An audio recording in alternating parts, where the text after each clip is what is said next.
روشن کن، هم رنگ چراغای پایین قابلیت بریم با هم دیگه تستش کنیم. بهمون رسید یه کابل شارژ، یه کنترل. من بیارم تستش کنیم. چون کابلش کوتاه بود من یه کابل بلندتر آوردم. آب میریزیم داخلش طبق چیزی که خودش گفته همین اندازه کافیه.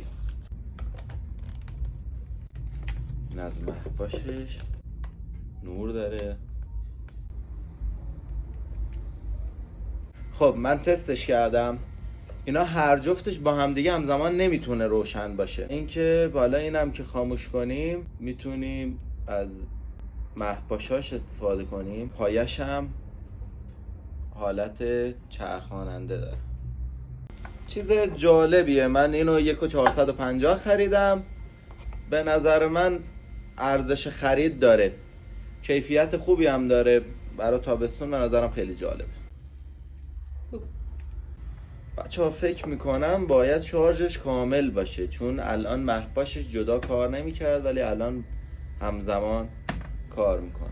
به نظر من ارزش خرید داره، چیز جالبیه برای توی تابستون. لایک، کامنت، سابسکرایب یادتون نره. مرسی که هستید.